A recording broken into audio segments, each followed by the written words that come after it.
Hola, bienvenidos y bienvenidas a una nueva clase de Historia del Arte de la Biblioteca del Congreso de la Nación. Mi nombre es Anabela Sánchez y hoy estamos en el salón oficial de la Biblioteca del Congreso, en el Palacio del Congreso, donde nació la biblioteca y que es nuestro hermoso panorama para dedicarnos a la última clase acerca de, rococó. Es rococó y no es rococó, porque hoy hablaremos sobre Fragonard. Digamos que Fragonard va a ser un poco nuestro punto de partida, un artistazo del rococó que va experimentando la entrada de la nueva estética que eventualmente será dominante, desplazará el rococó y se llamará neoclasicismo.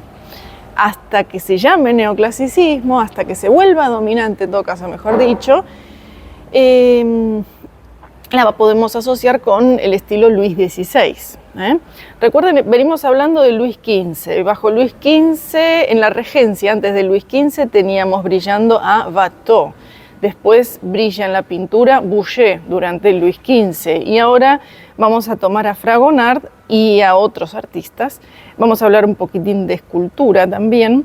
Y del fenómeno tan interesante de la Ilustración francesa, que fue motor para la posterior revolución, que no nos toca hoy, pero que vamos a quedarnos en 1789, antes de que todo se vaya al despiporre.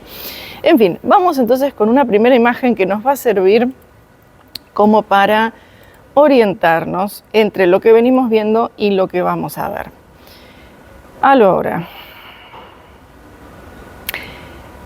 esta imagen es una de estas líneas de tiempo que creo que nos ordenan bastante en cuanto a las vidas de los artistas y los reinados. No me pongo con la vida de los reyes, sino con el periodo de gobierno. Entonces, fíjense, durante la regencia, entre 1715 y 1723, ese va a ser el momento de brillo de Watteau, que ya sabemos que muere muy joven. Chardin y Boucher, que son realmente muy cercanitos en el tiempo, ambos coinciden plenamente con el gobierno ya de Luis XV. Recuerden, durante el inicio del gobierno de Luis XV es muy jovencito para reinar, así que ahí tenemos la regencia, pero forma parte del mismo periodo. Un pedacito le sacamos a Luis XV, dada su minoría. Maurice Quentin de la Tour, que también lo mencionamos la vez pasada, fíjense, también paralelo en el tiempo a Boucher y a Chardin, más cercano estéticamente a Boucher que a Chardin, por supuesto. Y ahí agarramos a Fragonard. Fíjense, Fragonard es más jovencito que los otros y es alumno de Chardin y de Boucher, que ahora vamos a recordar alguna imagen suya. Hoy vamos a mencionar a dos artistas mujeres de la pintura, Angélica Kauffmann y Elisabeth Vigée-Lebrun, y ambas son, digamos, más coetáneas de Luis XVI que propiamente de Luis XV. Así que, y tenemos más cosas igualmente para ver. Así que con este petit panorama vamos con Fragonard, para lo cual refrescamos nuestra memoria respecto de Chardin y de Boucher. Traje dos obras, una de cada uno. Fragonard.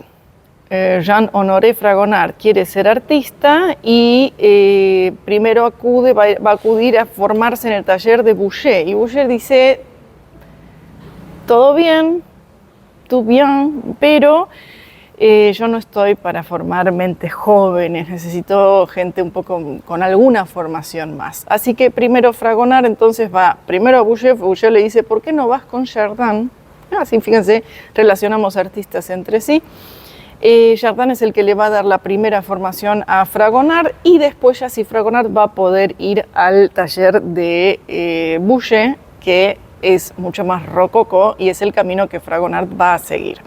Obra de Chardin, entonces, nos muestra uno de estos, en este caso un niño, pero me encanta el peinado, ¿no es cierto?, con la peluca empolvada y el peinado. Y por su parte, Boucher en un retrato de Madame de Pompadour, en ambos casos con la mesita con el cajoncito abierto, como teníamos acá también. El retrato precioso de Madame de Pompadour, que está leyendo, cosa que venimos mencionando y hoy le vamos a dar más lugar todavía. Fíjense cuántos libros que hay ahí. Recordamos el otro retrato, el de Maurice de Quentin-Latour, que vimos también y vuelve hoy para hablar de la Ilustración. Así vamos uniendo partecitas. Bien, y Fragonard entonces lo vamos a tener en cuadros de diversa índole. En general, él va a apuntar, porque se vende mejor ahí, a una clientela de una aristocracia o de una alta burguesía que consuma obras de estilo rococó. Y acá tenemos una en donde yo ya sé que debo esperar, y lo encuentro, una temática erótica. Por ejemplo, acá, Eros está y no está. ¿Por qué? Vamos a acercarnos. La doncella que está acá es Psique. Psique es raptada por el amor, y esto lo hemos charlado, no me acuerdo ya si el año pasado o el anterior. Bueno, pero la cuestión con Psique es que ella, Eros o el amor, ¿no?, tiene relaciones con el amor que aparece en la más absoluta tiniebla. Por la mañana se despierta después de haber yacido con el amor, nada menos, y se encuentra con maravillosos regalos y manjares. Tiene sus cuestiones la relación, pero tiene sus cosas buenas, y entonces ella está dispuesta a transar hasta que aparecen sus hermanas, que son las que aparecen entonces acá, en nuestra imagen, y que le dicen: sí, que yo desconfiaría, en realidad ellas tienen envidia, ¿no? Yo desconfiaría. ¿Y si es un monstruo horroroso? ¿Y si todo sale mal después? Entonces sí que va a ir con una lucecita escondida, y cuando el amor está dormido, le echa luz, dice: qué maravilla de muchacho bello con el que estoy, y ahí Eros se despierta, se enoja de que ella lo vio y la abandona. Y la historia sigue, se van a volver a encontrar más adelante después de que ella pase muchas pruebas. Pero bueno, la historia entonces es esta. Y lo que nos pinta entonces Fragonard con respecto al amor es, dentro de una paleta bastante apastelada, excepto por las zonas grises que están digamos, en torno de la figura de la discordia o la envidia que aparece por atrás aquí, con serpientes en el pelo y en las manos. Es la discordia la que viene a sembrar la duda en Psique, que ya está sentada mostrando, entonces ese es el tema del cuadro, a sus hermanas los regalos de Cupido, regalos que son tan fabulosos que no podemos verlos porque afectarían nuestros ojos mortales, entonces quedan fuera del cuadro, están allá afuera. Y ellas los miran. Fíjense, esta está medio envuelta ya en la nube de la discordia. Esta está sonriente, esta está un poco más como, yo quiero regalos de esos.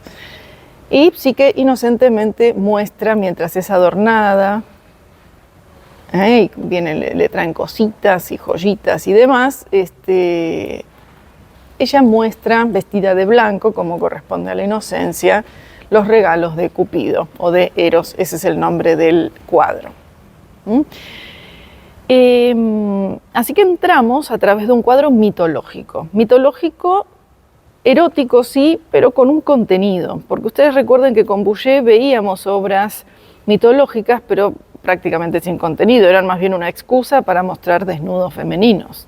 A Diana le dio calor y se sacó todo.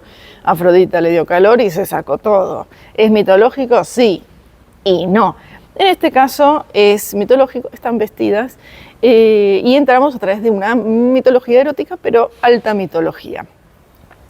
Boucher, y dale con Boucher, Fragonard va a pintar también otro tipo de obras de forma más explícitamente erótica, como esta pintura de formato oval, pequeño, que se llama Acercar la pólvora al fuego. digo bien, el fuego, la pólvora, mejor, en donde unos angelillos levantan la sábana, uno se acerca con un poquito de fuego a una hermosa doncella, muy desnuda, ¿eh? Formato oval, como ya sabemos que es un formato que va a practicar bastante el rococó, ¿eh?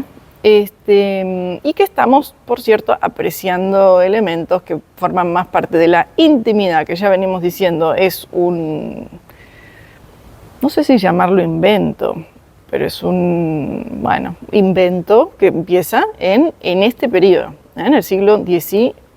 Estamos viendo algo que forma parte de la esfera de lo privado, ¿eh? Y pronto vamos a ver otras obras, pero de Boucher, que vuelve a nuestras vidas en un ratito en otras obras de formato oval al respecto de esto, ¿eh? Miren, esta es rectangular, pero él le da un formato oval y dentro del óvalo pinta la resistencia inútil, ¿no? En donde hay una especie de alegre persecución en la cama. ¿Hay obras más explícitas que estas? La respuesta es sí, pero no queremos que nos bajen el video, así que veremos después de qué manera las podemos compartir. Y otra obra también de Fragonard, que tiene más de una versión, yo les traje esta, muchacha jugando con un perrito. Y me parece interesante que ustedes vayan apreciando que Fragonard va a tener dos formas de pintar. Una que es esta, que parece ser más inmediata, más informal y también más, entre comillas, moderna, en cuanto a que es más barroca y trata menos de disimular su ser, que es, soy una pintura, no soy un pedazo de la realidad, entonces muestro que hay pinceladas, muestro la construcción, que es un cuadro, ¿eh? Se nota muy lindamente en todas partes, y otras pinturas en donde en cambio él va a ir más hacia un costado más quizá tradicional, probablemente también dependiendo de quién le encargue el cuadro, cuál es la función del cuadro, porque estas obras son más bien para un gabinete personal súper privado, para algún caballero, y otras son cuadros como para mostrar en espacios públicos de un palacete, un petit hotel. Así que según eso también voy a pintar de manera más o menos formal. Bien, viene Boucher, vuelve Boucher a nuestras vidas con obras que hacen un pendant, una relación, dos obras como si fueran un frente y reverso. No son frente y reverso, son dos obras que se complementan entre sí. Y en este caso me voy a acercar y a ver qué me encuentro. Estoy en un interior de una casa, en primer plano, en diagonal de chanfle como corresponde, un planteo más no clásico. Tengo este sillón que crea profundidad y acá veo a una señora elegantemente vestida que extiende la mano a su chiquitito y el chiquitito le muerde la mano. Hay unas rositas en el jarrón. Y hasta ahí está todo bien, hasta que vemos la contracara, el otro cuadro, en donde pareciera que estamos en el mismo espacio, ¿no? Con el mismo sillón, con el mismo cortinado apoyado, las rosas también, aunque hay una que se ha caído, y la dama empieza a sacarse la ropa para irse a dormir, tal vez. Y me tiene que llamar la atención la semejanza. Misma habitación, misma postura, diferente acción. Y otra vez, quiero decir, la cuestión entre el día más público y la noche privada, como se veía en la diferencia de la iluminación entre una imagen y la otra. Y nosotros estamos asistiendo a ambos aspectos. La mejor imagen, sin embargo, a mi gusto, para entender la cuestión entre lo público y lo privado y el voyerismo que apreciaremos en el rococó, es esta siguiente par de obras, que también es de Boucher,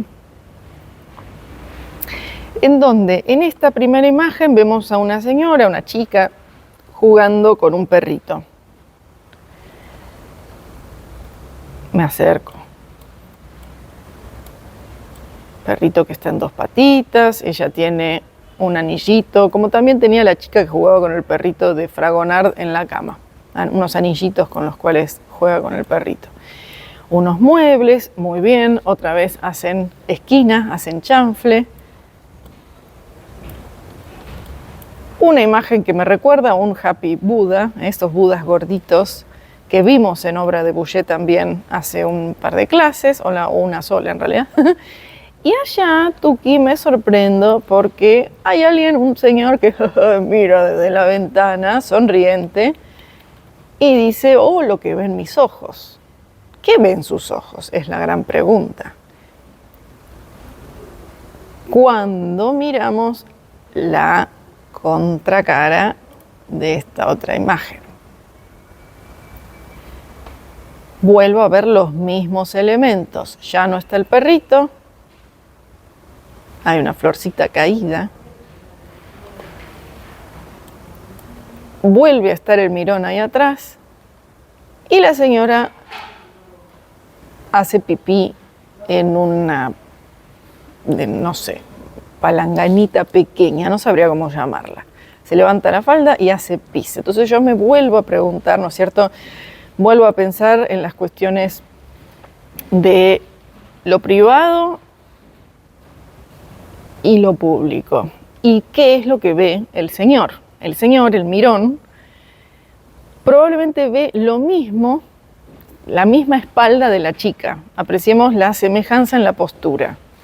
Si él la ve de espaldas, él ve a una mujer inclinada, no mucho más. Y cambio de imagen y ve a una mujer inclinada. Nosotros, en cambio, sí somos más mirones, vemos más y mejor desde este ángulo, desde este punto de vista, en donde sí entendemos qué es lo que está pasando. Picardía, entonces, en las obras del Rococó. Y no se terminan acá. Esta fue una de esas obras de gran episodio histórico-mitológico. Recuerden lo que llamamos grandes géneros. Dentro de la carrera de Fragonard, el sacrificio de Calíroe, nombre que espero que nunca vuelva a ponerse de moda, en donde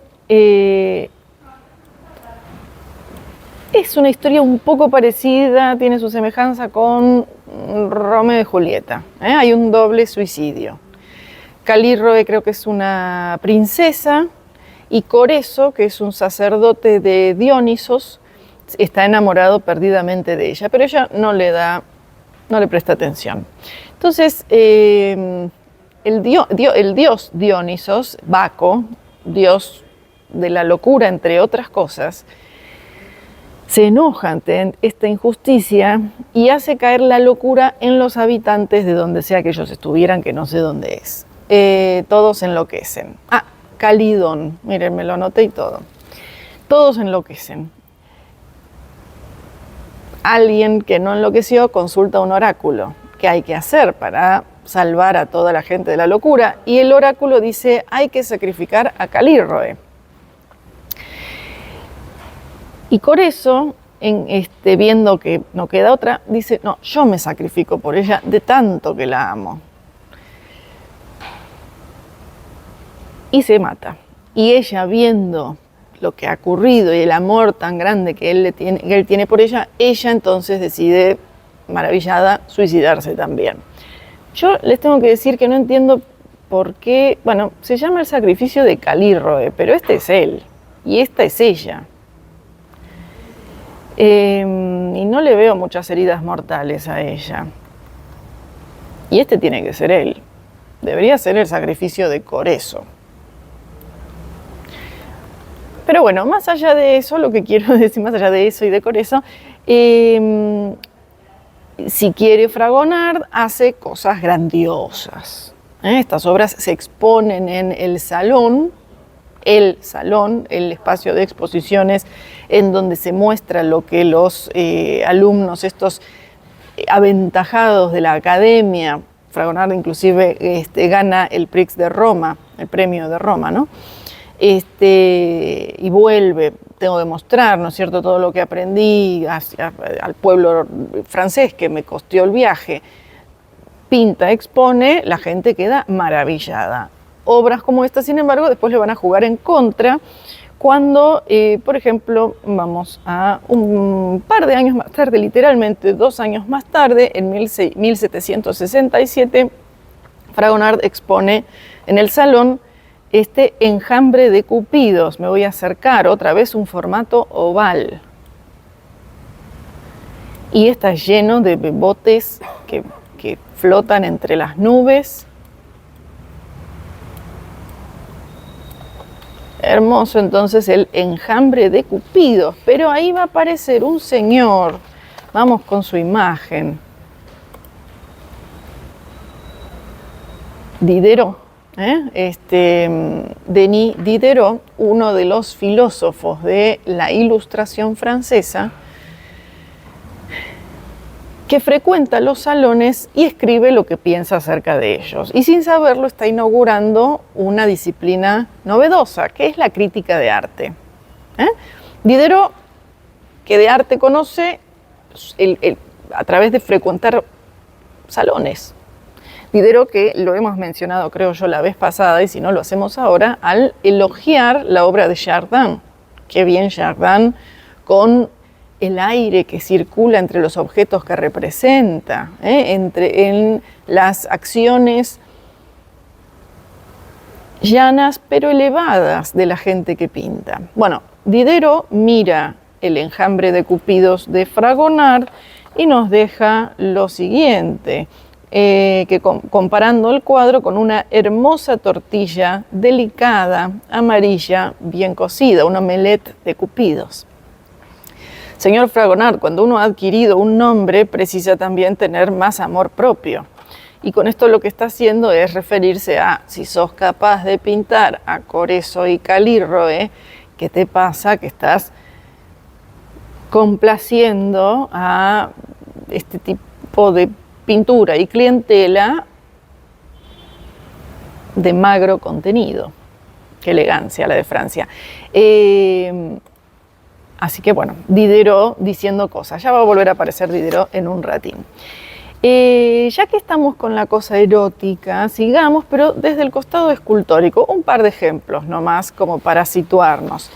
Yo tengo por acá algo que me sirve. Esta bellecita, miren si las facciones no son muy a semejanza de los querubines de Boucher o de Fragonard, ¿no? Fíjense cómo mira con cara de pilluelo este precioso Cupido de mármol, ejecutado por Maurice Etienne Falconet. Hay varias versiones que él hace de esta figura, en mármol, como les digo, que nos mira con mirada pícara y amenazante, haciendo un gesto de silencio, porque está extendiendo la manita hacia el carcaj con flechas. Miren, las rosas, que son atributo del amor, también están por ahí.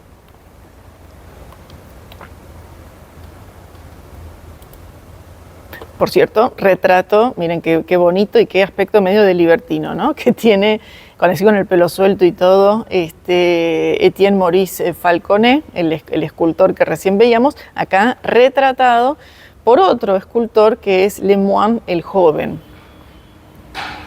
Qué bonito retrato. Cara de pillo tiene. Inclusive con la miradita así para el costado. Muy parecido al Cupido que teníamos recién. Esta figura que ustedes ven acá está ejecutada no en mármol, sino en porcelana. Es interesante saber que el escultor entonces, Falconet, también fue director de la fábrica de porcelanas de Sèvres. Y si bien hace varios ejemplares de, por ejemplo, esta escultura, tiene muchas otras, yo traje esta, de mármol, también va a ser más popular, si ustedes quieren, a través de las figuras en porcelana, seguramente más accesible, la misma temática. Porcelana de Sèvres como la de el Rosa Pompadour que compartimos la vez pasada.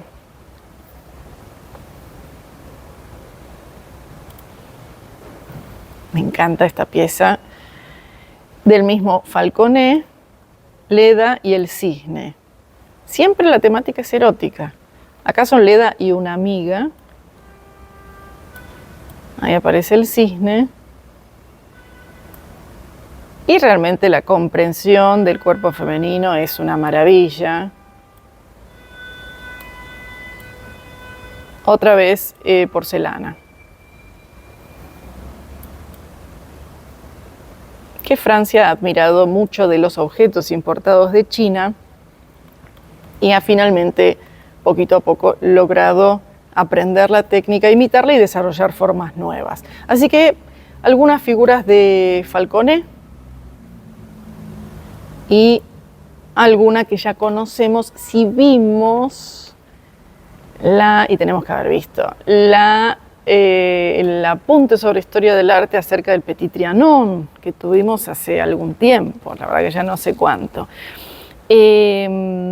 Porque en el Petit Trianon habíamos seguramente mencionado, y si no, acá lo tengo, miren, cerquita del Petit Trianon, la habitación de María Antonieta daba a una parte de los jardines que tenía este templo, un templo del amor, encargado entonces por ella, todo preciosamente decorado de manera clásica, inyecciones de clasicismo que van apareciendo, y en el centro de toda esta maravilla clásica, una escultura, que vamos a verla mejor acá, ahí la tienen ustedes mejor desarrollada en cuanto a foto, de Edmé Bouchardon, otro gran escultor del Rococó, en donde Eros, otra vez, con bastante esfuerzo parece, y sí, está transformando el garrote de Hércules en un arco para flechar y causarnos el amor. Toma una, no sé decirle herramienta a un garrote, porque no, pero toma una cosa tosca para dañar y la convierte en un instrumento del amor. Así todo, no he traído ahora, en algún momento podría traer alguna, en otros años compartimos, que no es la época en donde brilla la gran escultura en mármol, sino realmente es la época de las porcelanas, en el Rococó. Tenemos esta interesante disminución en la escala arquitectónica, disminución, por lo tanto, en la escala de las habitaciones y disminución también, si quieren, en la escala de la escultura, porque de la gran escultura de mármol o de los grandes materiales pasamos a estas piezas que son para interiores, además, ¿no es cierto?, las porcelanas. Y con esto ahora vuelvo a Fragonard y retomamos con... Qué rara se me puso esta obra, ok. Es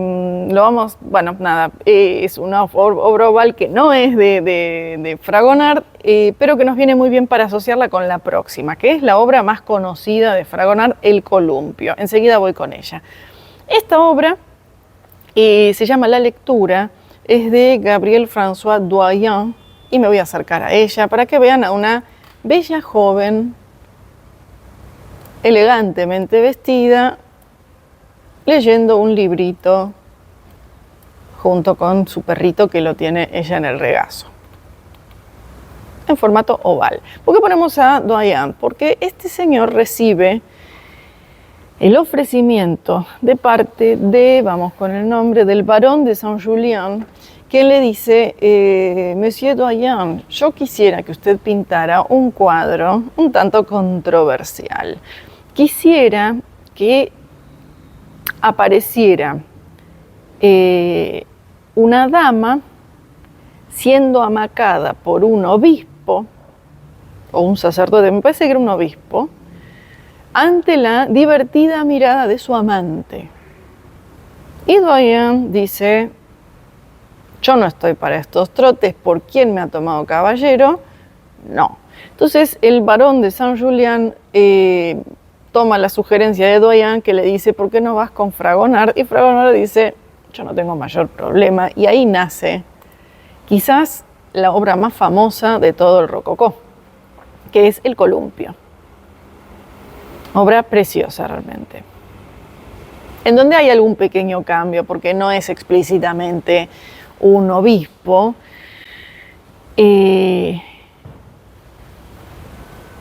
Hay un señor que mece el columpio, que está acá atrás, la mece con estas cuerdas a la chica. Por ahí he leído que es un sacerdote, o el marido y el amante.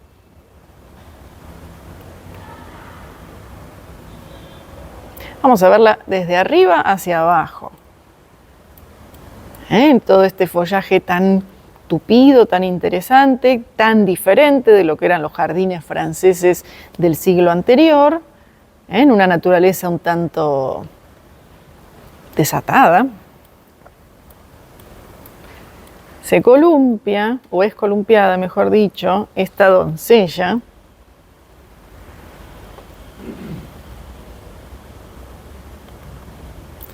mecida por este caballero, ante la extasiada, sorprendida mirada de este otro. Ya sabemos, porque vimos la obra de Boucher hace un momento, tanto la de la señora que era mordida por el chiquitito y a la noche se sacaba la ropa, y tanto por la otra de Boucher, en donde la señora se levantaba la falda y hacía pichín, que no había ropa interior. Así que este señor debe estar viendo algo muy notable, por eso la expresión. Y acá nosotros sí no vemos nada.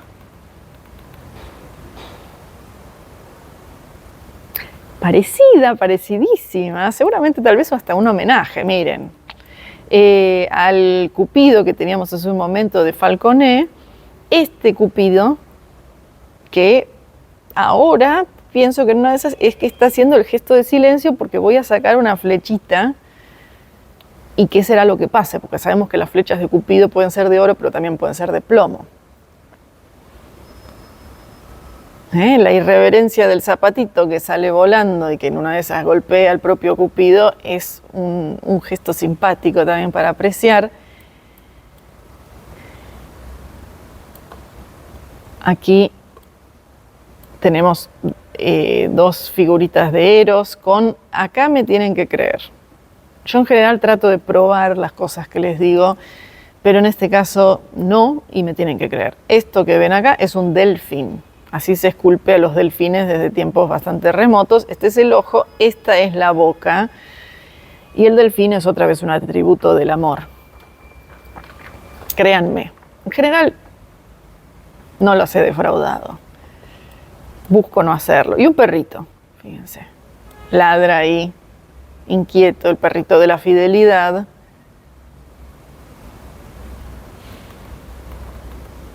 Nos denota entre el perrito de la fidelidad y el gesto de silencio de Cupido, del Cupido escultórico, que estamos viendo alguna situación un tanto non sancta.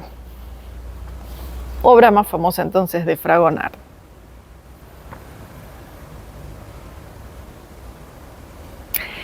Y Fragonard, a su vez, vamos a añadir, va a ser, pobrecito, objeto de la devolución de obra, y esto se debe no a la calidad de las mismas, sino al cambio de gusto.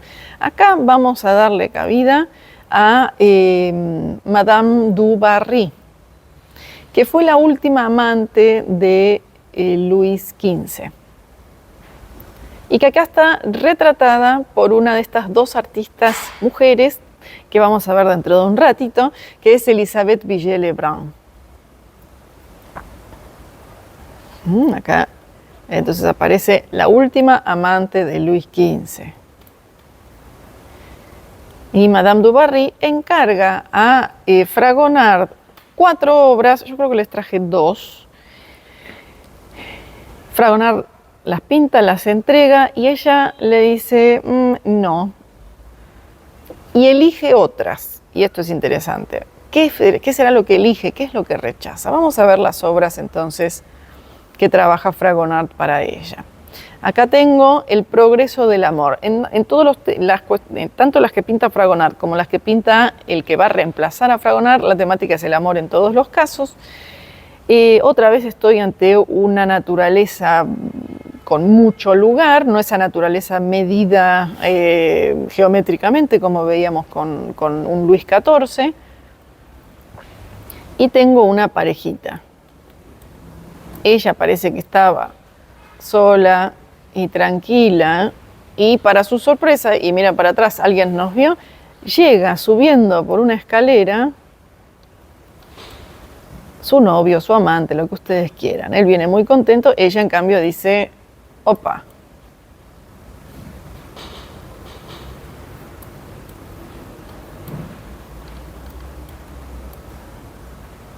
¿Qué será esto que está acá? Estoy pensando, no sé si será un sello de lacre y esto entonces una cartita. Ella estaba leyendo alguna cartita de él.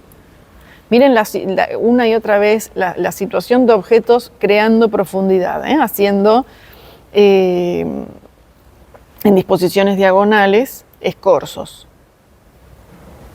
Ella entonces, ya que sabemos que las rosas son atributo del amor, está rodeada de rosas bajo una escultura de Venus y Cupido, donde Venus una vez más le sacó a Cupido el carcaj con flechas. Pobre Cupido, no lo dejan hacer y deshacer a su antojo. Muy Boucher, pero no es Boucher, es Fragonard, estos chiquititos. Y muy Fragonard también, el enjambre de Cupidos. Así que esta obra, esta otra también de Fragonard, forman parte de este conjunto de 4 que él entrega y que después se queda para sí cuando es rechazado. Vamos a ver acá, tenemos una parejita y un artista. Hay un libro de música, una pandereta. Los dos posan sus manos. Estoy pensando si esa es la mano derecha. No, esta es la mano izquierda de ella. Mano derecha, mano izquierda. ¿Estoy bien? Creo que sí. Pensando en la cuestión de que del rito matrimonial que se sella con las 2 manos derechas de ambos. Pero acá creo que estamos hablando de 2 manos diferentes. Y ella corona, muy contenta, a su amado.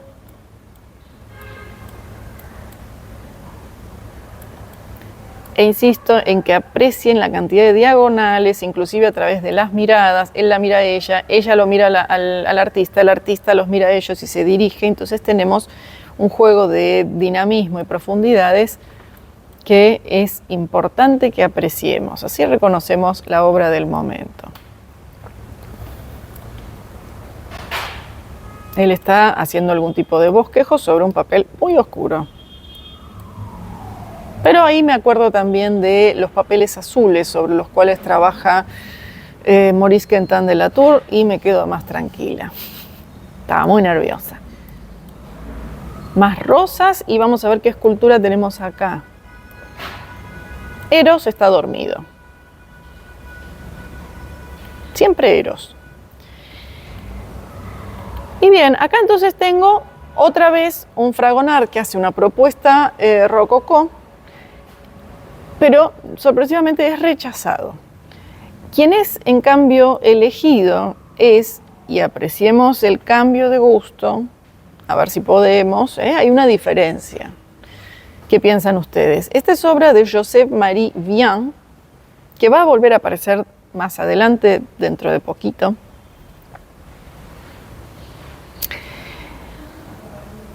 En donde vemos también la temática del amor. El amante corona a la amada.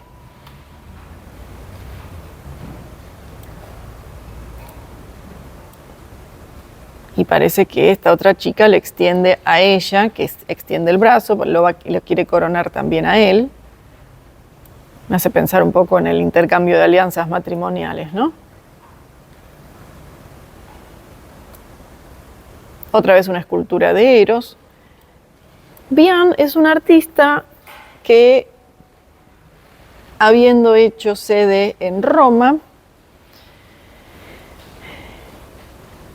queda fascinado con lo que aprecia ya de antigüedad y vuelca mucha más antigüedad en sus obras, con lo cual veamos que tantas diagonales y profundidad como teníamos con Fragonard o con Boucher en la clase pasada, no tenemos, sino que acá estoy ante un planteo mucho más clásico, con muchas más líneas verticales y si quieren horizontales, o sea, un tratamiento más clásico.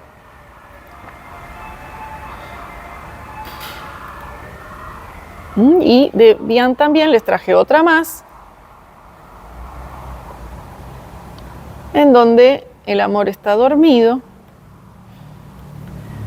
y las chicas, doncellas griegas, entonces adornan con flores al amor. Ese es el nombre de la obra. La temática sigue siendo rococó, la manera de representarla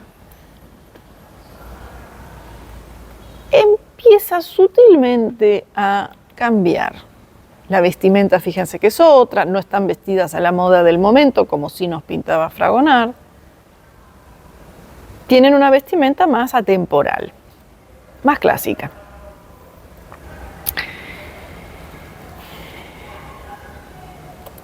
Retomo a Fragonard para dos otras obras hermosas suyas y de las más famosas. Esta es El Cerrojo.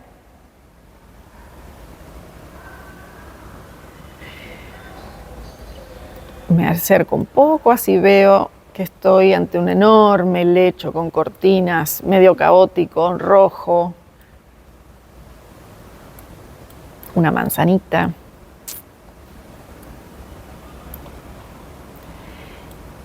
Y una pareja. Él parece estar en lo que es la ropa interior del momento. Ella estuvo arriba de la cama.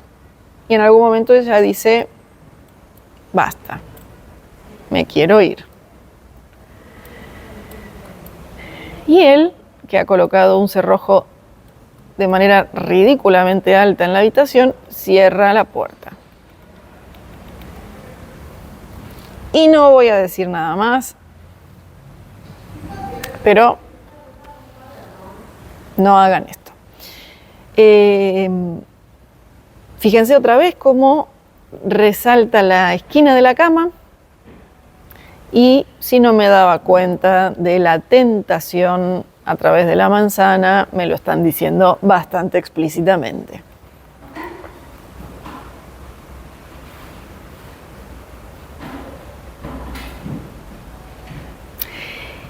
Y una más de Fragonard, para que ustedes aprecien lo que Fragonard es capaz de hacer cuando quiere pintar de manera cuasi fotográfica. Miren lo que es esa falda. Y ahora en breve les muestro un par de obras cuando no quiere pintar de manera fotográfica y hace un trabajo más cercano a la mancha. Yo puedo pintar de dos formas. O me acerco más al dibujo y lo respeto, o me acerco más a la pintura y a la mancha. Y acá me voy a acercar y ustedes apreciarán en este beso robado que estoy respetando mucho el dibujo. ¿Cómo me doy cuenta? Y porque estoy muy apegada a los límites. Una chica muy jovencita se acerca a la ventana donde su noviecito tal vez tiró alguna piedrita, algún algo, y él le roba un beso. Y a su vez, parecido a lo que veíamos hace un momento con la chica sorprendida y el amante que subía con las escaleritas, ella está ligada a de dónde viene. Fíjense que es a través del brazo de ella y de su pashmina nos relacionamos con la familia de ella que está ahí a través de la puerta. Uy, que no se den cuenta. Y la falda es una delicia. Ven que la vestimenta no tiene nada temporal, es muy de su momento.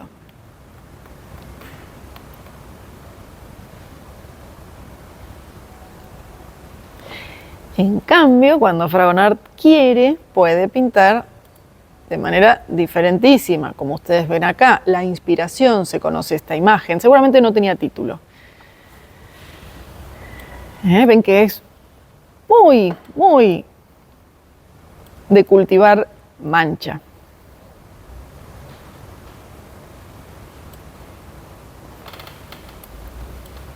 Inclusive, me estoy acordando ahora del canllantismo que nosotros mencionamos el año pasado. Tendría que ponérmelo a pensar si esto es canllante, pero creería que sí, ¿no? Porque este hombre pareciera estar vestido de amarillo, pero este amarillo vira hacia el rojo y hacia ciertas partes del lila.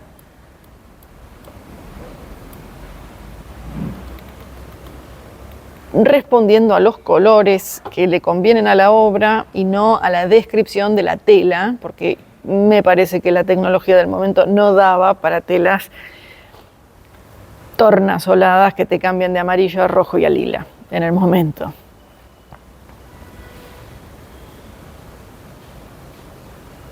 Y para a su vez hacer una liaison, esta es anterior, les cuento, y también la próxima déjenme ver, sin dudas El beso robado y El columpio. Apenitas posteriores, esta y la que vienen, miren, lo digo de nuevo porque lo dije mal. Primero viene El columpio, después viene esta y esta otra, y después, para que ustedes no piensen que es Fragonard evolucionando de una manera lineal, diciendo ahora me pondré más fotográfico o ahora me pondré más pictórico porque soy más maduro. No, cambia de estilo según no sabemos qué, según el encargo, intuyo yo, la intención, vaya a saber. Así que vamos con la lectora. Miren qué preciosura de imagen.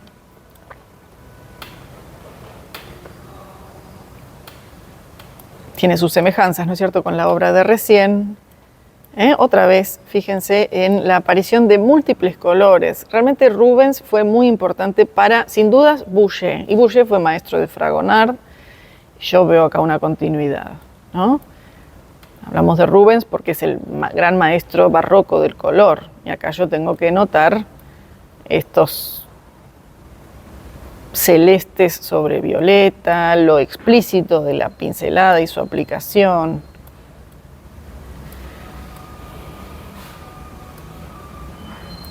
Y retomo con la lectora justamente la cuestión de la lectura. Y con esto me voy a ir hacia la ilustración. Nosotros hemos visto ya un par de imágenes que hemos recalcado de gente reunida en torno de la lectura. Vamos a darle importancia.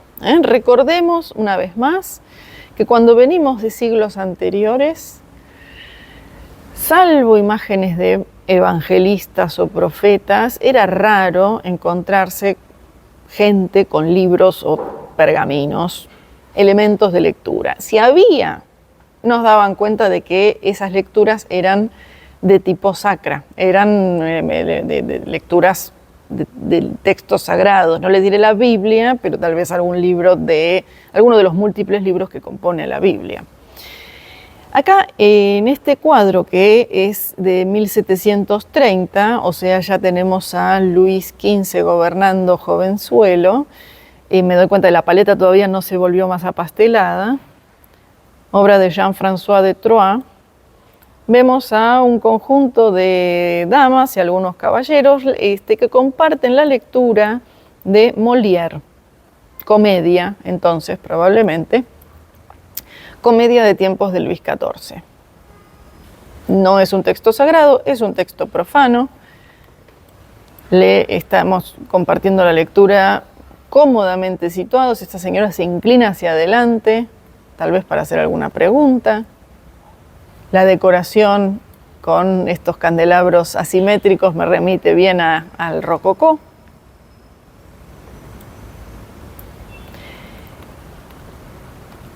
Me hace pensar en que hay gente interesada por la lectura, en que hay un solo libro.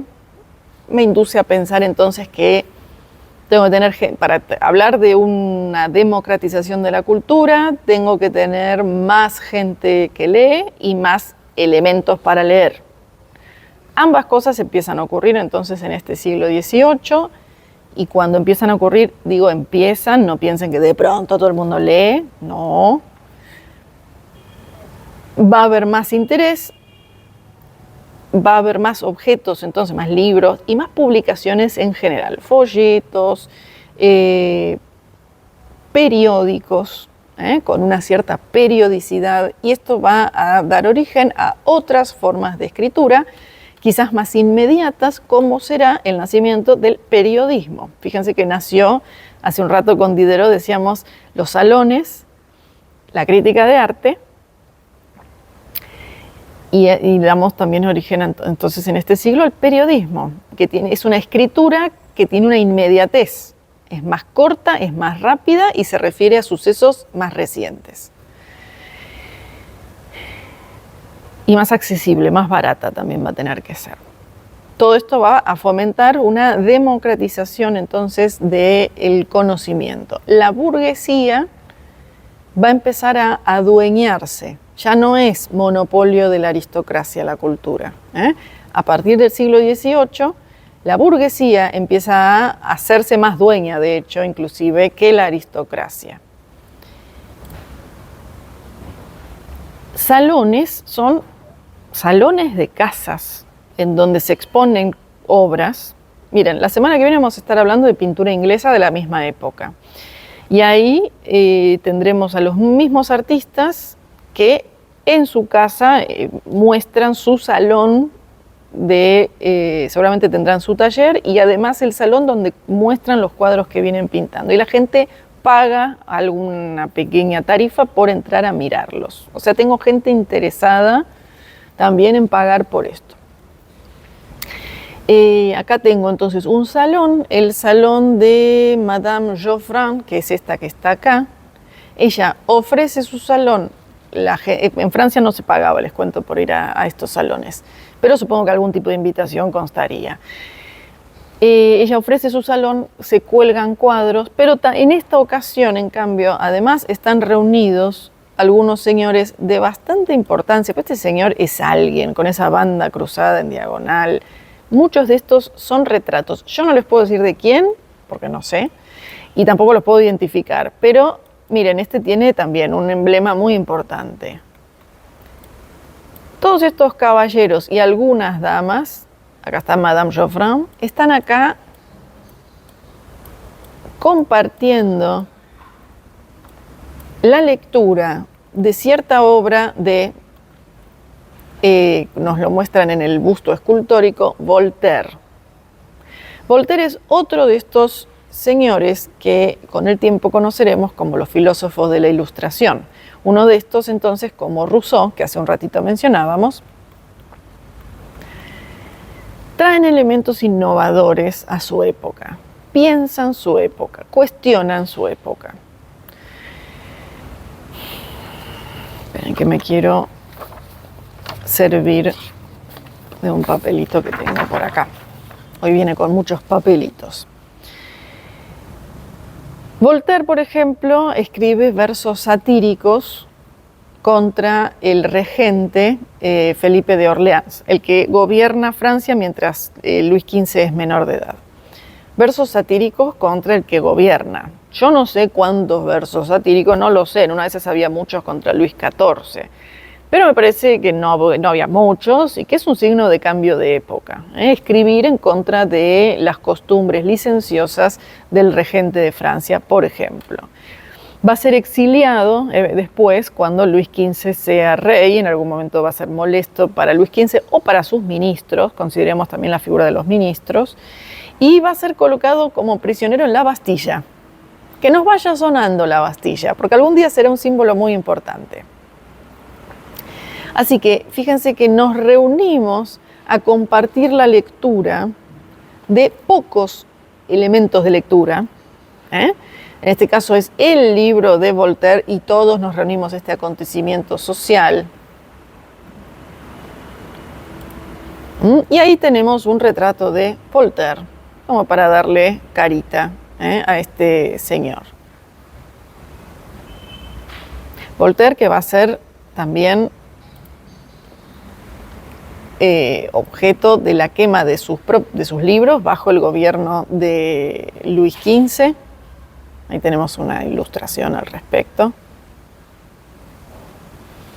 Como les digo, bueno, va a tener que exiliarse y se va a ver prisionero, como prisionero político, en la fortaleza de la Bastilla.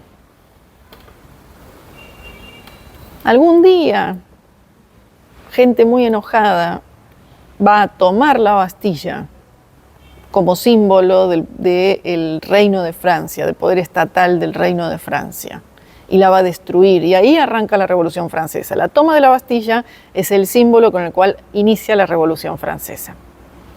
Pero todavía es un bastión importantísimo donde encerramos a la gente molesta. Démosle lugar también a Montesquieu, otro de estos sabios. Montesquieu es un poquito anterior. Anterior en cuanto nace antes, en realidad, les tengo que decir. Creo que puse, sí, miren, vamos acá, que hice un pequeño, me río porque no me sale la palabra, esquema de filósofos, el rey, y se me coló Jardin. Jardin no quería irse, yo también filósofo en mi tiempo libre, dice Jardin. Entonces les pongo acá a Montesquieu, que nace en 1689. Voltaire, 1694. Jardin, que cállate y anda a pintar Jardin. Ahora, tu tiempo fue la clase pasada, perdón, pero se coló Jardin. Rousseau, fíjense que es, ¿qué será? Una generación, un poquito menos de una generación menor. Rousseau, Diderot, el gobierno de Luis XV, paralelo en el tiempo a Rousseau y Diderot, y aparece un señor que en breve mencionaremos, pero lo vamos a desarrollar más en otras clases, Joachim Winckelmann. Montesquieu va a ser prohibido también por el primer ministro de Luis XV y por la Santa Sede, porque era altamente anticlerical. Y vamos adelantando, ¿no es cierto?, que tenemos poderes. Va a haber un poder ostentado por una aristocracia o el rey y sus ministros, como recién decíamos, los que te encierran en la Bastilla. Pero también hay un poder del clero, que lo mismo, te excomulga, ordena la quema de tus obras, etc. ¿Habrá un tercer poder? Sí, se está gestando un tercer poder que tiene que ejercer su fuerza, pero todavía no lo ha hecho. Estos van a ser el motor. Montesquieu entonces va a ser fuertemente anticlerical. Yendo a Diderot, recuperemos la obra que teníamos de Quentin de la Tour, este precioso cuadro retrato de Madame de Pompadour, amiga de Voltaire, amiga de Diderot, y que aparece acá leyendo libros y acompañada por otros, entre los cuales está la Enciclopédie. Esperen que quiero ver una cosa. El espíritu de las leyes, que está acá, es de Montesquieu. Así que aparece como cercanísima a la Ilustración y patrocinadora de la misma. La Enciclopédie, en donde Diderot y muchos otros, entre otros Montesquieu y Voltaire, y también Rousseau, que ahora los mencionaremos, van a procurar ordenar el conocimiento, las ciencias, las artes, los oficios del mundo. Ahí lo tenemos a Diderot en el acto de escribir. Sin peluca, por cierto.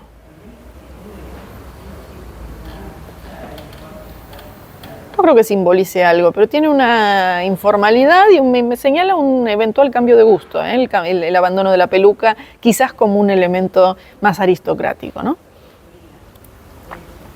Ahí tenemos entonces una página de tapa así de la enciclopedia o diccionario razonado de las ciencias, las artes y los oficios para una sociedad de gente de letras. Primer tomo.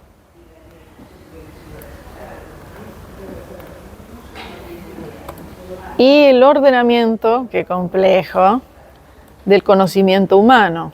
Miren, el entendimiento dividido en 3 grandes áreas.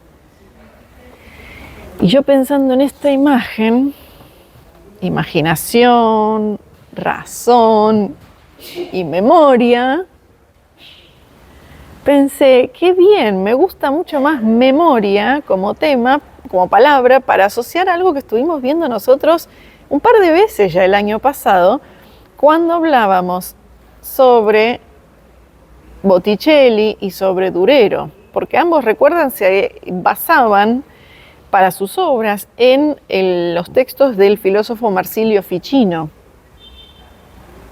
Marsilio Ficino nos hablaba de 3 campos, ¿se acuerdan? La imaginación, la razón y la mens, que yo la he encontrado y la he compartido con ustedes con el nombre de mente, que realmente no cierra por ningún lado. Me gusta mucho más memoria como un elemento superior en el momento del aprendizaje, así que vuelvo para acá.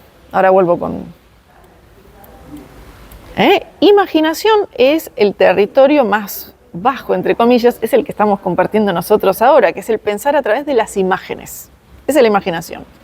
Es el territorio del arte, de la pintura. Acá nos lo dicen, la poesía es lo más amplio y vamos después haciendo más finita la cosa, música, pintura, escultura, arquitectura, grabado y otros campos más, dramático, narrativo,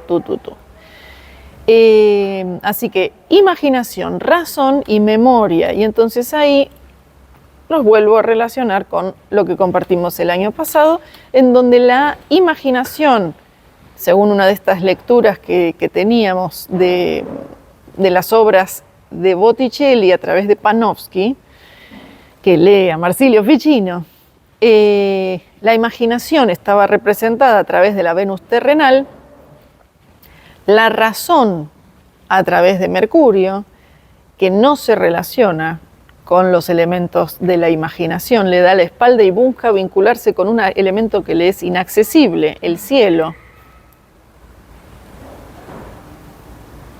que es territorio de la Venus celestial, la de la memoria. A partir de ahora será memoria y no mente, el terreno, entonces, donde se mueve la Venus celestial. Y que también es el territorio de la profecía religiosa. Tiene mucho de religioso este último campo. Imagínense poder profetizar elementos que van a pasar en el futuro, porque mi mente llega hasta la capacidad de asociar elementos y decir lo que va a pasar. Genial, yo quiero eso. Es un estrato absolutamente superior, inclusive al de la razón. Divino. Bien, vuelvo con entonces, ahora con Rousseau, el cuarto de los filósofos, para el cual vuelve a aparecer el templo del amor, sencillamente porque es uno de los objetos que está. Siempre estamos relacionando cosas. Ahí tenemos el Petit Trianon de María Antonieta. Una de sus ventanas ve al templo del amor, pero lo que más me interesa son los jardines ingleses. El jardín inglés es una forma de pensar la naturaleza más parecida a lo que veíamos de Fragonard que a los jardines que pensaba Luis XIV. Ahí tienen ustedes también ahí está otra vez el Petit Trianon desde el jardín inglés. ¿Qué era un jardín inglés? Recordemos, contrasta contra el jardín francés. El jardín francés es el de Luis XIV, geométrico, con ni un pastito fuera de lugar. Pasa el tiempo y hablamos de otra propuesta, jardín inglés. María Antonieta era fuertemente anglófila. El jardín inglés me pone ante una naturaleza más libre. Estudiadamente libre, les voy a decir, porque no es que todo es un pajonal lodoso, no. cuidadamente libre. Yo camino, si puedo, por los bosques. Ahí voy a andar caminando cuando hablemos de romanticismo, pero esto es un elemento previo. Yo me encuentro caminando, me encuentro a mí caminando en la naturaleza.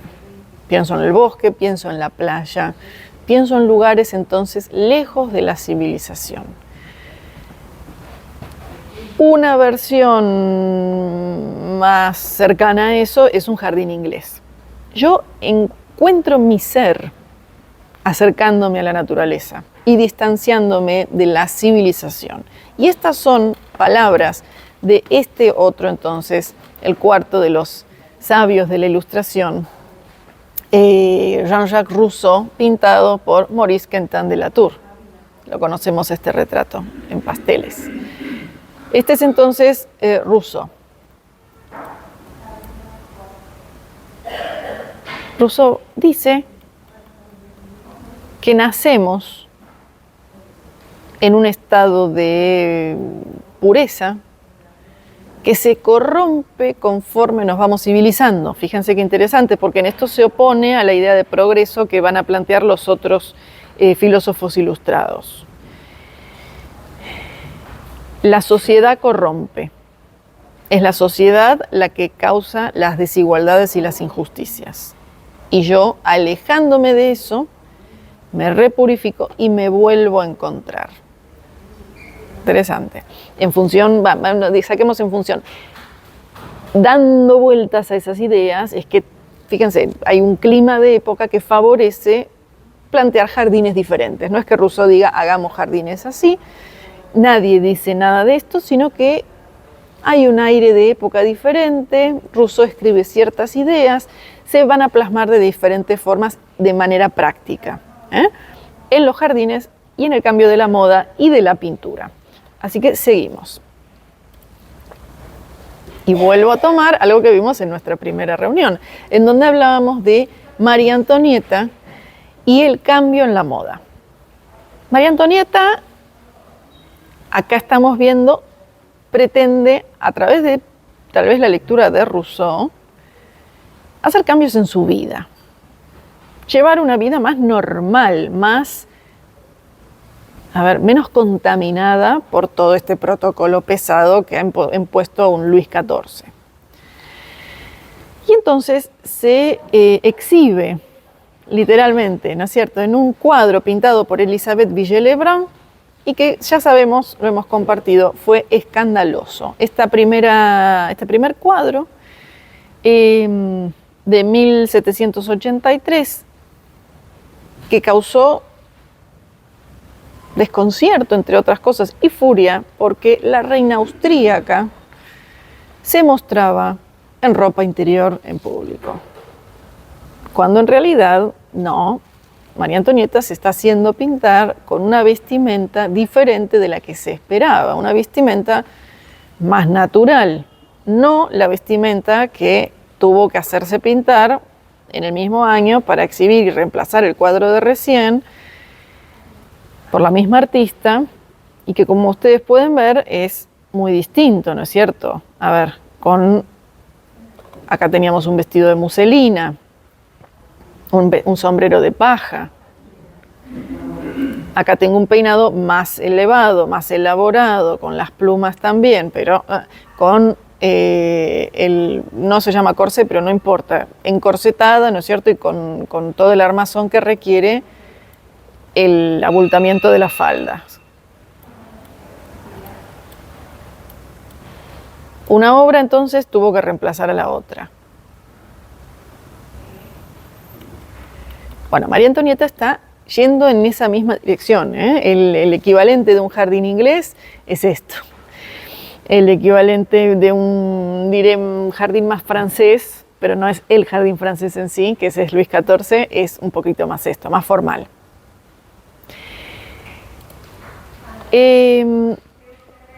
Vamos con María Antonieta un poquito. Acá tenemos retrato de Luis XVI. Lindo retrato. Un Luis XVI que era tercer hijo, no se esperaba que él gobernara, pero mueren dos hermanos entonces varones herederos al trono previos y no queda otra más que este pobre señor muy tímido herede el trono. Me encanta la banda esta que le cruza el pecho con estos dibujos que hace la seda, que seguramente tienen nombre, pero yo lo ignoro.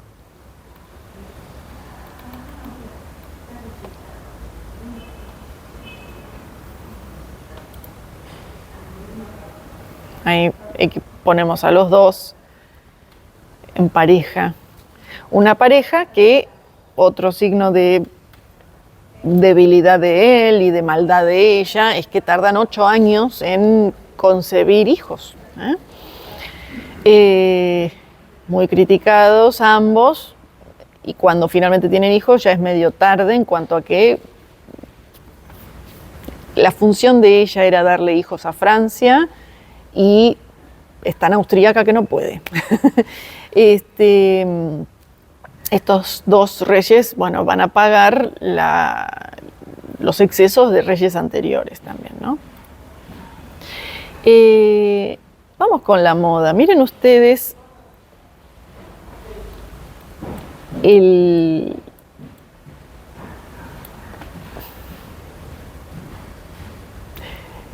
envergadura que estamos hablando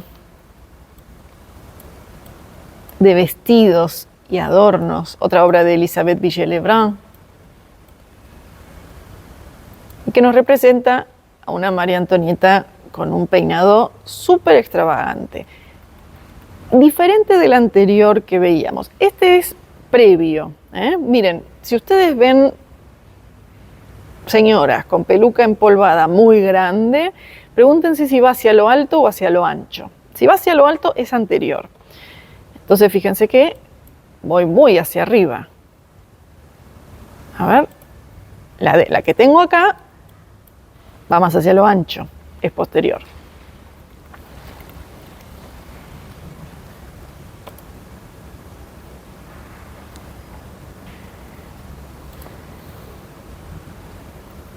Ahí tenemos otro más de María Antonieta, también así con traje de corte, pero el peinado también otra vez vuelve más hacia lo ancho, un poquito posterior. Todos de la misma artista.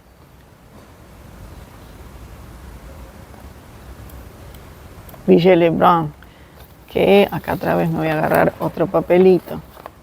Tengo cositas acá para compartir, me estaba olvidando. Sí. Voy a quedar acá un toque porque vamos a poner de imagen a María Antonieta y me van a permitir que me ponga anteojos, que los necesito. Cositas al respecto de María Antonieta y las costumbres, me parecen simpáticas de conocer. La ceremonia del vestido de la reina era una obra de arte de la etiqueta. Todo estaba regulado. Habrán visto seguramente la escena de la película María Antonieta de Sofía Coppola. ¿En qué se basa? En esto que les voy a leer. Esto lo escribe Madame Campan, que fue dama de compañía, una señora de origen noble, dama de compañía que escribe. La ceremonia del vestido de la reina era una obra de arte de la etiqueta. Todo estaba regulado. La dama de honor y la dama encargada del tocado, las dos, si se encontraban juntas, ayudadas por la primera criada y las dos criadas comunes, hacían el servicio principal, pero entre ellas había diferencias. La dama encargada del tocado pasaba las enaguas, presentaba el vestido. La dama de honor vertía el agua para lavarse las manos y alcanzaba la blusa. Cuando una princesa de la familia real se encontraba presente, la dama de honor le cedía a esta última la tarea, pero no la cedía directamente a las princesas de sangre. No nos confundamos. En ese caso, la dama de honor devolvía la blusa a la primera criada, quien a su vez la tendía a la princesa de sangre. Cada una de estas damas observaba escrupulosamente tales ritos, ajustándose a derechos adquiridos. Un día de invierno sucedió que la reina, ya totalmente desvestida, aguardaba el momento en que le entregaran el camisón. Yo lo tenía todo desplegado. La dama de honor entró y se apuró en sacar sus guantes y tomar la prenda de la reina. Llaman a la puerta. Abren. Es Madame la duquesa de Chartres. Se quita los guantes, avanza para tomar el camisón, pero no es la dama de honor quien se lo debe presentar, entonces me lo devuelve. Se lo doy a la princesa. Llaman de nuevo. Es Madame la condesa de Provenza. La duquesa de Chartres le presenta el camisón. La reina tenía sus brazos cruzados sobre el pecho y parecía tener frío. Madame nota la actitud disgustada de la reina, se contenta con tirar su pañuelo, guarda sus guantes y al colocar el camisón, despeina a la reina, quien ríe para esconder su impaciencia, pero después de haber dicho varias veces entre dientes, es odioso, qué fastidio. Tremenda. ¿Qué tenemos de imagen a continuación? Ok, vamos con de nuevo esta otra porque es muy bella. Así tenemos otra más. La reina dispone de cientos de servidores y es la mujer del reino peor atendida. La reina nota polvo debajo de su lecho. Manda llamar a los criados del aposento. Estos se defienden. El lecho de su majestad es considerado un mueble cuando la reina no duerme en él. No sé qué significa esto, se ve que entonces era trabajo de otro. María Antonieta tiene sed. Ninguna mujer tiene el derecho de alcanzarle un vaso de agua. Es el papel de la dama de honor o la primera camarera. ¿Estas están ausentes? La reina no bebe. ¿Y las velas? De acuerdo con la regla inmemorial, las velas encendidas en los pequeños apartamentos de la reina se apagan una vez que María Antonieta parte y son reemplazadas inmediatamente por velas nuevas, aún en el caso de que las primeras hayan estado encendidas por unos pocos minutos. Intactas son revendidas por los privilegiados y según un orden invariable. Las de la antecámara, del gabinete y los corredores les corresponden a los criados de la habitación. Aquellas pertenecientes al salón de juegos y a la habitación, a las criadas de la reina. Very beautiful. Y ahora sigamos con un par de cositas simpáticas, como por ejemplo este vestido de boda espectacular, súper a lo ancho, como para ocultar un televisor LED gigante, que perteneció a la reina consorte de Noruega y Suecia, que se casó en 1774. Bien a la moda francesa. Acá tengo la espalda. Vos te puedes robar una tele gigante y nadie se dará cuenta porque venís con tu vestido de boda.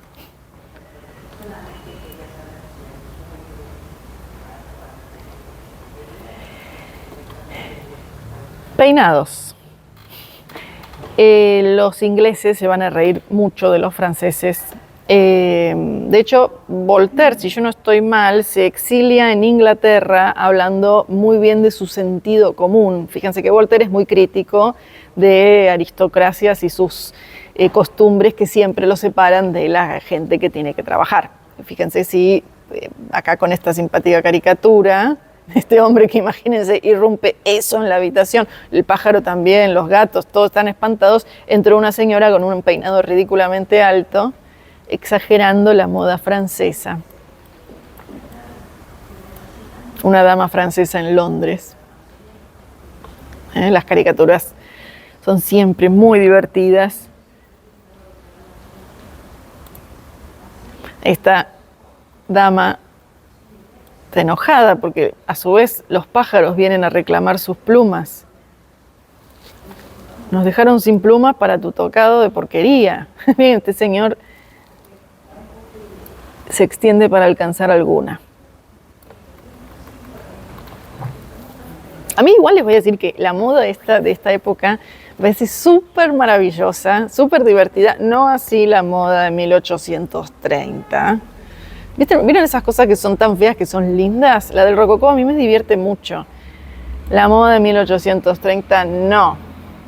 Miren lo divino que es esto. Este es un grabado del siglo XIX que festeja un tocado famoso, la Belle Poule, que se hizo María Antonieta, que celebraba cierto triunfo francés donde hubo un barco muy grande, fragata, yo no sé nombres de barcos, que se llamaba la Belle Poule, que tuvo una intervención crucial en alguna batalla, ¿no? Entonces, tremendo barco en el peinado. y frutas, flores, por supuesto, pajaritos embalsamados, y hasta he leído, pero nunca encontré ninguna imagen, hasta un molinito que giraba en una pequeña granja en uno de los peinados. No necesariamente de ella, pero sí de su troupe.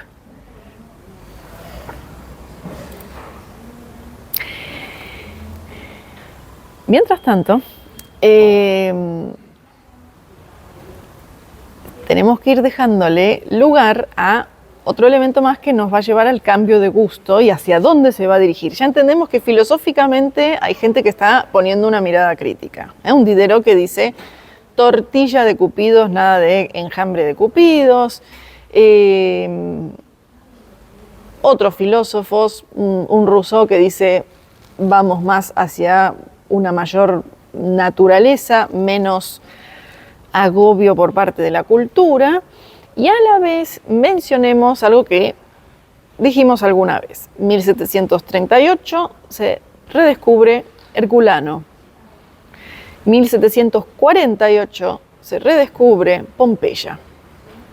Ambas son ciudades romanas congeladas en el tiempo, en el siglo I después de Cristo, a través, ¿no es cierto?, de la erupción del Vesubio. También está Stabia, otra de estas ciudades. Este es un cuadro del siglo XIX que nos muestra la excavación en Pompeya. Me acerco un poco.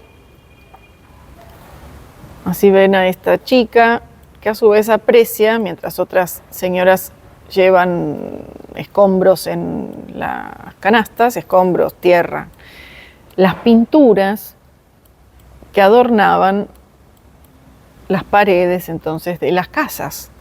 Imagínense encontrar una ciudad detenida en el tiempo, o dos o tres ciudades, con casas de distintos niveles socioeconómicos, cómo estaban decoradas, muebles, quedaron pocos pero quedaron, vajillas diversas, vajillas de plata espectaculares, o de vidrio, o de madera, según la clase social.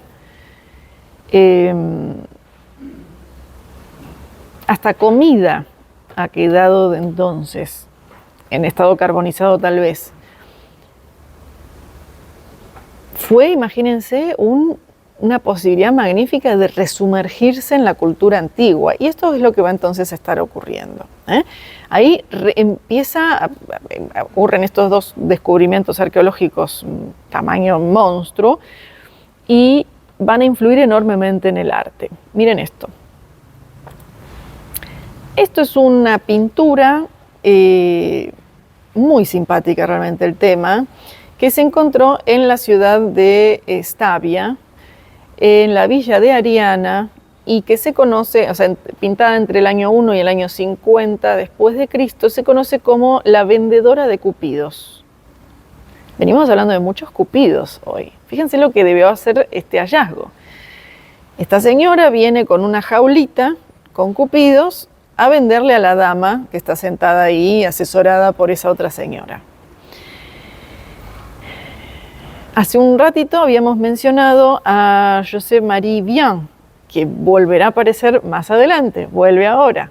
Es el señor, recuerdan, que pintaba las obras que reemplazan las que rechaza Madame du Barry, pedidas primero a Fragonard.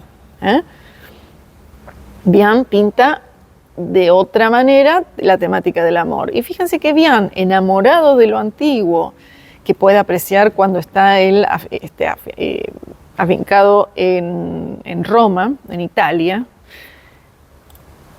pinta su propia versión de la vendedora de cupidos en espejo, retomando entonces el tema, retomando la vestimenta a la antigua, y poco a poco esta vestimenta, ya sin tanto corsé y tantas cosas, es lo que va a empezar a ponerse de moda y a desplazar esa vestimenta que María Antonieta no quiere ponerse. ¿Por qué? Porque un Rousseau dice, vamos más por un camino más natural, que tanto polvos en el pelo y corsés. Entonces acá tengo a la dama a una doncella.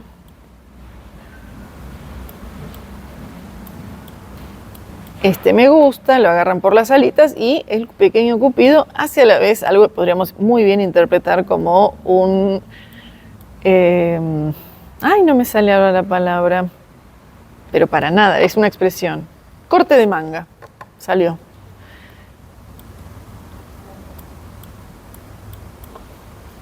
Acá tenemos a uno dormidito y otro ahí en una canasta en este caso. Como verán, los muebles representados ya tienen muy poco del rococó de la misma época. Miren, 1763. Todavía tenemos patas curvas para rato en los muebles, ¿eh? Sin embargo, empiezo a encontrarme con algo diferente. Atrás quiero nombrarlo un estípite, porque los vamos a ver mucho, ¿eh? Esto quiere decir una, como si fuera una pilastra, así como estas otras, planas, pero más estrecha abajo que arriba. Eso es un estípite y es propio del 18 y de un 18, siglo XVIII tardío. Todo muy clásico.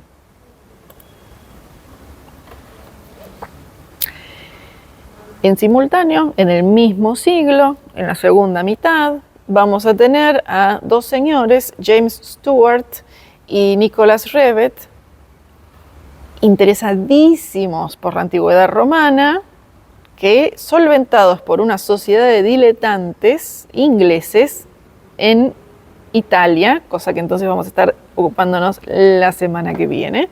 Los ingleses e Italia, ¿qué relación tienen? Van a viajar a Grecia. ¿Por qué a Grecia con tanto énfasis? Porque Grecia formaba parte en ese momento del Imperio Turco Otomano. No era tan fácil ir a Grecia, era más fácil ir a Italia. Bueno, van a Grecia. Hacen múltiples dibujos muy, primero fidedignos y además con muchas medidas. No es medio, ay, me parece que estaría buenísimo ponerle un jarrón en la punta al Partenón. No, no. Medidas lo más exactas posibles, copian todo lo fielmente lo que ven y lo que pudo ser también. Y entonces acá los tenemos haciéndonos una imagen del Partenón tal como lo ven. ¿Y qué veo? El Partenón, con su estado de semidestrucción importante, las esculturas que había y dónde estaban situadas, esto es muy importante, las metopas, los triglifos, todas cosas que vemos nosotros cuando hablamos de periodo antiguo, pero algo vamos a estar refrescando prontito. Y la convivencia muy fecunda de un templo antiguo con un montón de la casita, la huertita, me pongo las macetas acá, qué linda sombra me da el Partenón en determinado horario de la tarde. Se me salieron las tejas, no importa. Esto pareciera ser una construcción eclesiástica, lo cual tiene mucho sentido ahí arriba. Superponer un edificio sagrado sobre un edificio correspondiente a otra fe es algo que se ha hecho más de una vez en la historia del mundo. Miren, hasta una callecita pareciera ver acá.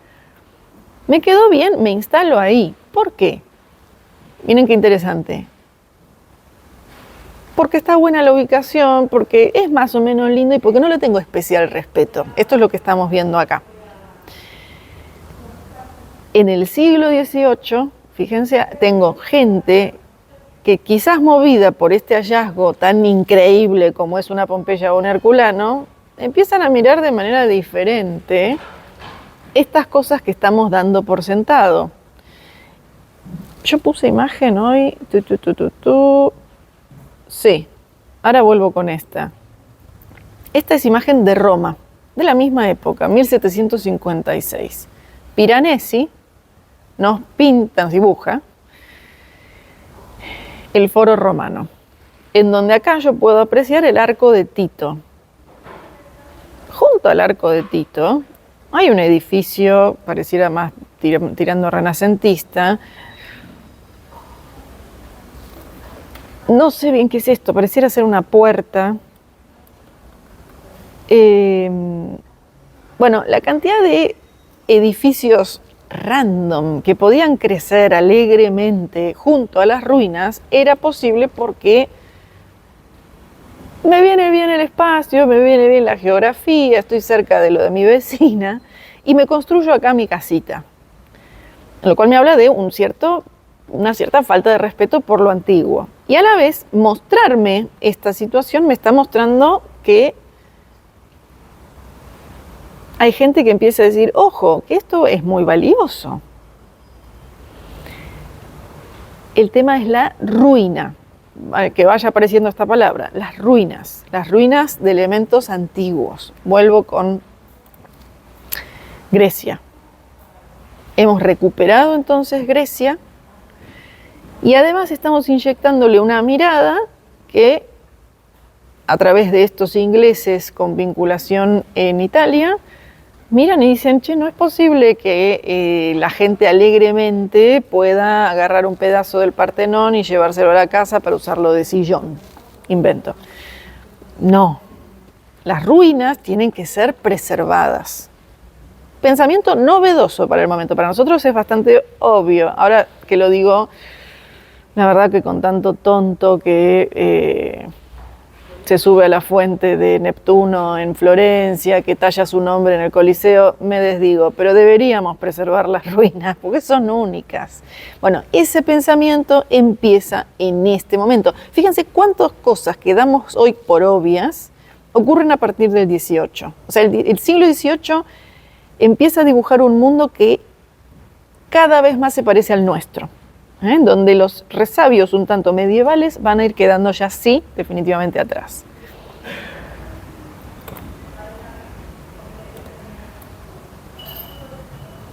De Piranesi, de James Stewart y Nicholas Revett vamos a volver a hablar, Vamos a ver otras imágenes suyas. Es la misma época en la cual empiezan a aparecer teóricos que están maravillados con la antigüedad. Y acá nace otra cosa más. Hoy es un día de muchos nacimientos. Hoy deberíamos... ¿Qué hacemos con los nacimientos? ¿Cómo lo festejamos? No sé, hoy brindamos con champán porque nace la estética.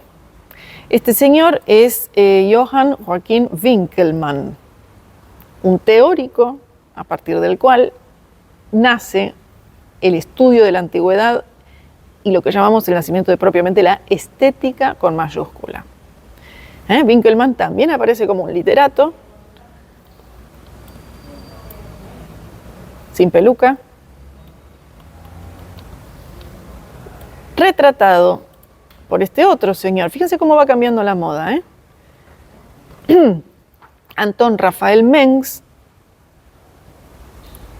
un artista que está muy de acuerdo con Winckelmann, que acá se está autorretratando y que van a clamar con todas las mayúsculas del mundo la absoluta superioridad de la estética antigua por encima de cualquier porquería contemporánea. Tiene que volverlo antiguo, seremos mejores y más felices. Renace el amor por Rafael, el príncipe del Renacimiento. Que nos suene, así cuando aparece obra de Mengs, van a decir, caramba, cómo se parece a la de Rafael. Obra clásica.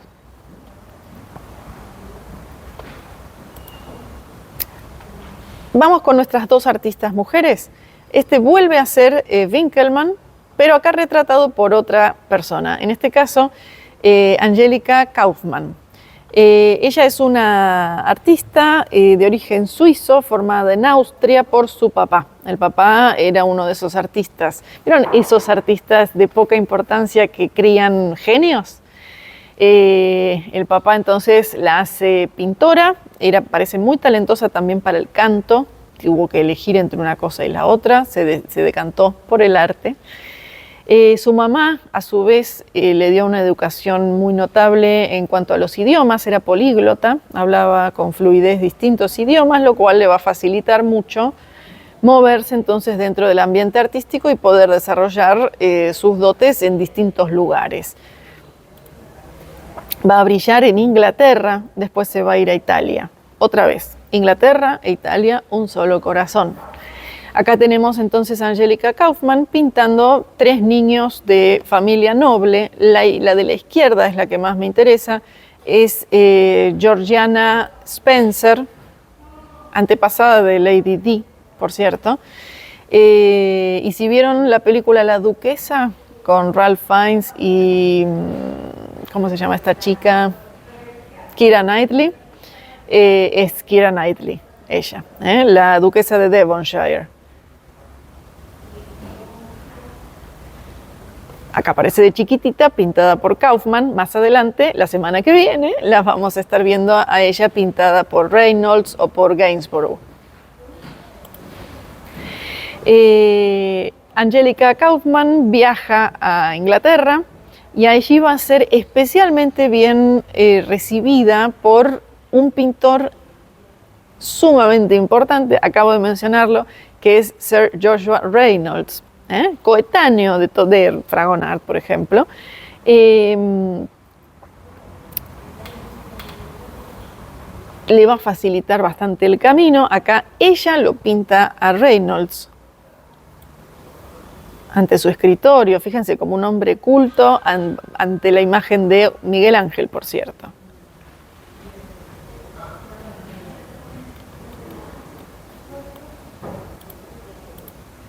Y él la pinta a ella.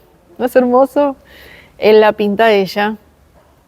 Un retrato de Reynolds acerca de Angelica Kauffman. Y veo a una dama muy bella.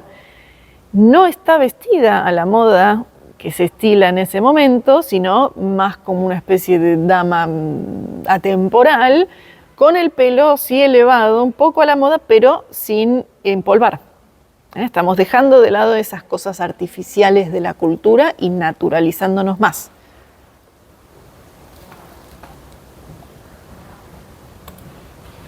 Y después Angelica Kauffman, después de muchos años de residir en Inglaterra, se va a ir a Italia, en donde se hace amiga de nada menos que Goethe. Y acá lo retrata. Y Goethe volverá a aparecer dentro de un rato. De rato no, dentro de algunas clases.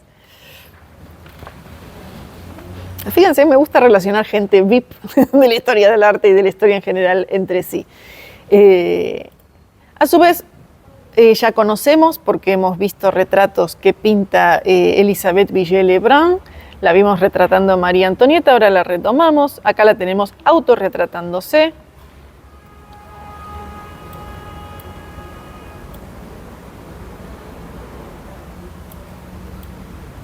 Otra vez estamos ante una artista muy dotada desde la infancia.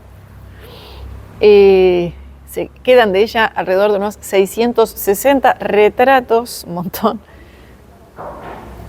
Y hace algo así como una transición entre el rococó hacia el neoclasicismo.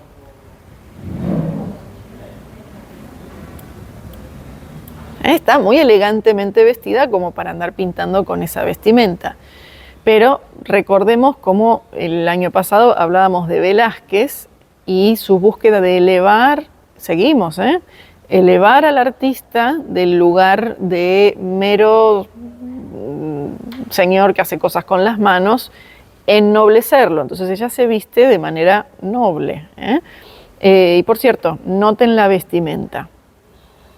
Puse una vestimenta porque me gusta este autorretrato, pienso en ella, personalmente pienso en este autorretrato. Hay otros, se autorretrata bastante. Y bastante diferente, por cierto. Pero vamos a tomar un poco más, algunos elementos más históricos, entonces ahí van a volver a ver modas menos adelantadas. Me ordeno y síganme, me ordeno. Ven que esta imagen, esta es uno de los retratos que ella hace de Madame du Barry, la veíamos antes retratando también a Madame du Barry en otra imagen, ahora vuelve. Esta es más tradicional, esto es anterior al cambio de la moda. Fíjense que el peinado es alto, y la cintura es baja. Y cuando vuelvo a ver el autorretrato, el peinado se ha hecho más ancho, más hacia lo ancho y más natural y sin el empolvado, y la cintura sube, más lo que llamaríamos estilo imperio. Así que me fui un poquito para atrás, me adelanto a un posterior retrato de Madame du Barry, que conocemos, este retrato también, lo tuvimos hoy más temprano.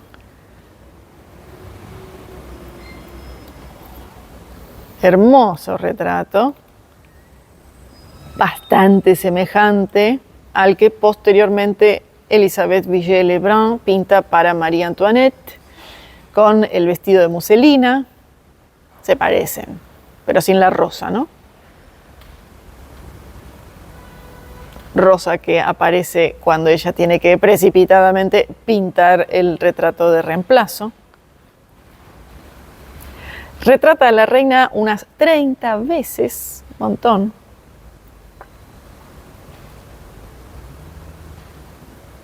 Hay una anécdota simpática que acá está pintada en el siglo XIX, que cuenta que en un momento se le caen los pinceles y la propia María Antonieta, que la admira mucho, ella misma recoge los pinceles para la artista.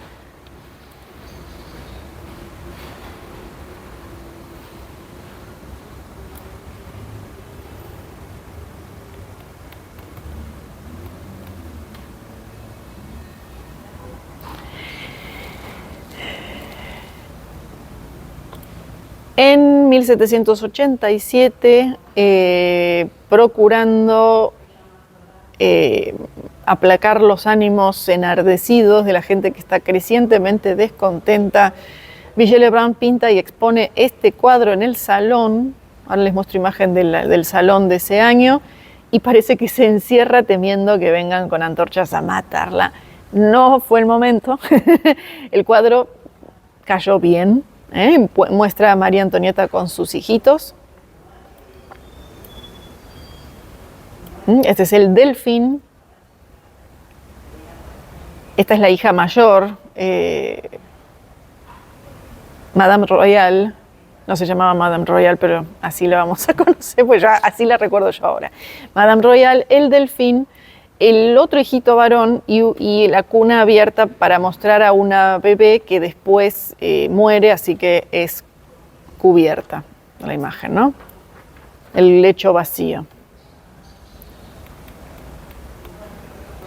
Vigée-Lebrun escribió sus memorias, por eso conocemos bastantes anécdotas suyas. Entre otras cosas, en Italia, cuando ella después se va exiliada de Francia, porque la persiguen por haber sido muy cercana a María Antonieta, ella se va a exiliar y va a hacer va a recorrer un montón de países, pintando hasta en Rusia inclusive, pero va primero a Italia, donde narra una y otra vez lo que le cuesta dormir porque son muy gritones a la noche, o hay infestación de ratas, o hay infestación de cosas diversas, así que lo pasa mal. En Nápoles lo pasa mejor. Se encuentra en Italia con Angélica Kauffmann. Parece que Angélica Kauffmann dice, qué buena reunión, y ella en cambio dice, qué aburrida que fue Angélica. Me encantó ese detalle. Miren, acá estamos ante un documento maravilloso. Este es el salón del Louvre. Este es el salón Carré, el salón cuadrado.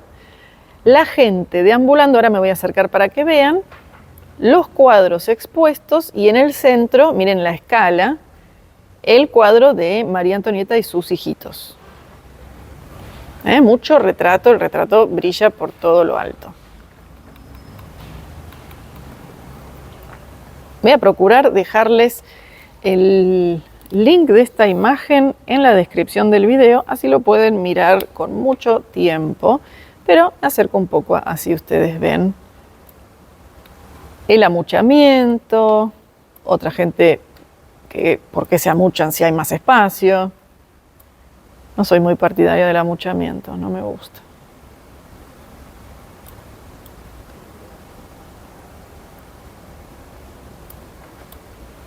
Muchos grupos parecen más haciendo sociales que otra cosa. Este debe ser muy importante y todos están alrededor como de Scarlett O'Hara.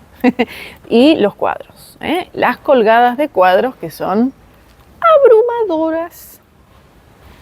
Pero bueno, era el único espacio donde se exponía en el Louvre, ¿no? Después ya se va a ir abriendo más y más, a partir de la Revolución Francesa, cuando queremos que para el pueblo sea todo.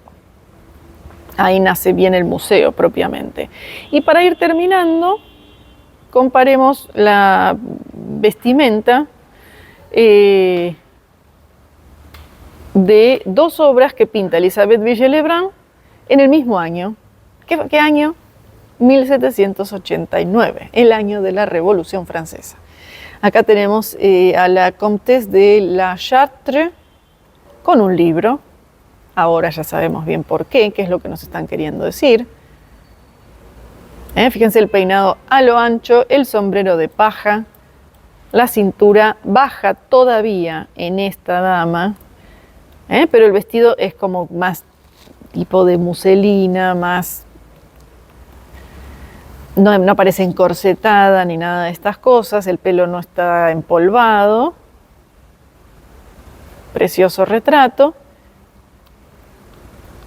Y tengo que pensar que, a diferencia de lo que hoy veíamos de Fragonard cuando era libre en cuanto a la factura de sus obras y dejaba que la mancha fluyera y que su pincel hiciera de las suyas, qué diferente que es este tipo de propuesta más formal, se parece más a ese otro Fragonard, más formal, más lineal, que respeta mucho el dibujo.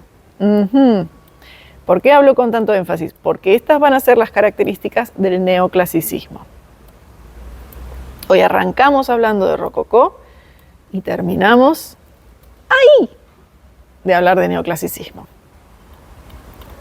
Mismo año, la misma artista se autorretrata con su hija,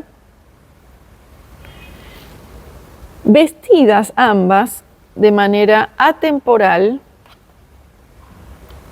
peinada ella de manera que evoque más lo antiguo todavía, obra que, ojo, también fue escandalosa. Paladin, y pregúntense por qué. ¿Qué tiene de escandaloso este retrato afectuoso? No es el afecto, no es la liviandad de ropas, es la sonrisa que deja ver los dientes. ¿Qué es esto? ¿Una locura? ¿Nos hemos vuelto locos todos acá? ¿Desde cuándo vemos sonrisas con dientes? No estamos listos para esto. Fue escandalosa justamente por esto. ¿Cómo que esta señora hace este gesto tan, no les diré impúdico, pero baja un cambio? Esto no puede ser. Así que bueno, esta fue Elisabeth Vigée-Lebrun y tal vez vuelva a aparecer cuando hablemos de los exiliados. Pero no lo vamos a hacer la próxima vez. No nos toca la revolución la vez que viene. Nos toca Inglaterra. Vamos a hablar de qué está pasando mientras teníamos a los franceses haciendo del rococó su arte. ¿Qué pasaba en Inglaterra? Que se va a ir convirtiendo poco a poco en la fuerza dominante. Inglaterra entonces le vamos a dedicar algún tiempín y después sí que fluya la Revolución Francesa. Nos volvemos a encontrar la semana que viene.